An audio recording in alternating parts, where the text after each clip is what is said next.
రెండోది share the product అంటారు. అనండి సార్ ఒకసారి షేర్. ఒకటి యూజ్ ద ప్రొడక్ట్, ఈ వాడుకున్న తర్వాత షేర్ ద ప్రొడక్ట్. రెండోది ఎవరికి చెప్పాలి? Make a list. Make a list పెట్టి తీసుకుని ఇట్లా రాస్తాగా, ఇది మేక్ ఏ లిస్ట్ అంటారు. ఒకటి యూజ్ ద ప్రొడక్ట్, రెండోది షేర్ ద ప్రొడక్ట్, మూడోది మేక్ ఏ లిస్ట్, నాలుగోది ఇన్విటేషన్, ఇన్విటేషన్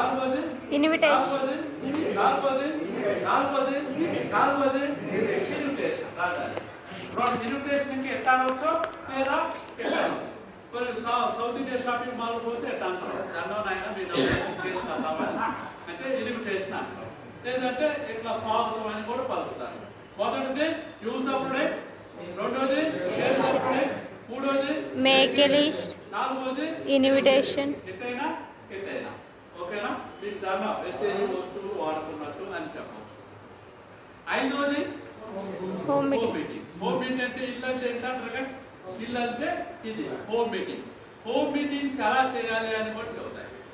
హోమ్ మీటింగ్ ఎలా చేయాలి, హోమ్ మీటింగ్ చేస్తే ఏం జరిగింది, హోమ్ మీటింగ్ చేయటం వల్ల లాభాలు ఏంటి అనేది చెబుతా. ఈ రోజంతా కుదిరితే ఎక్కువ నేనే చెబుతా. నెక్స్ట్ మీటింగ్ కల్లా మీలో నుంచే మాట్లాడుకుంటా, ఒకరి తర్వాత ఒకలాగే. హోమ్ మీటింగ్ అంటారు. మొదటిది యూజ్ ద ప్రొడక్ట్, అందరు చేస్తే అప్పుడు నేను కరెక్ట్గా ఆపేస్తాను. రెండో సార్ చెప్పడం, ఒకరు చేయకపోయినా మళ్ళీ చెబుతానే ఉంటారు అనమాట. Use the product, share the product, share the product, make a list, make a list. తర్వాత ఎట్టైనా అనొచ్చు, ఎట్టైనా అనొచ్చు. ఎవరైనా మన మీద కోపం ఉండవు కలగడానికి ఎట్టైనా కొనడానికి, కొంచెం కోపం తగ్గింది, లేదా ఏంటంటే సింపుల్. ఇది తర్వాత దాని తర్వాత హోమ్ మీటింగ్ చేసిన తర్వాత ఏమంతా ఉండడానికి ఈ వర్క్ అంటే గట్టిగా ఉంటాం, ఇరుకోకుండా ఉండడానికి, యూనిటీగా ఉండడానికి ఈ వర్క్ అంటారు.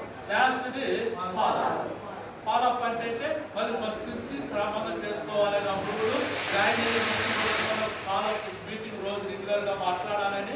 ఫాలోఅప్ అంటే ఏంటంటే వాళ్ళకి కంటిన్యూగా మనం టచ్లో మాట్లాడుకుంటున్నామని, లేదంటే కొత్త ప్రొడక్ట్ కొన్నారా లేదా అని అడగటం కానీ, లేదంటే మీటింగ్ రండి అని చెప్పడం కానీ, మీరు కూడా ఇంకొకరికి చెప్పండి అని అంటాం కానీ, ఇవన్నీ ఫాలోఅప్ కింద వచ్చాయి. మరి ఫాలోఅప్ అంటే ఏంటనుకోవచ్చు. ఆండ్రాయిడ్ చేయండి, ఒక ఆన్లైన్లో క్యాప్ పెట్టి చేస్తుందన్నమాట. ఆండ్రాయిడ్ అంటారు కదా, మీరు మీటింగ్ డౌట్ ఉంటే ఆండ్రాయిడ్ అంటే దాంట్లో నొక్కాలి.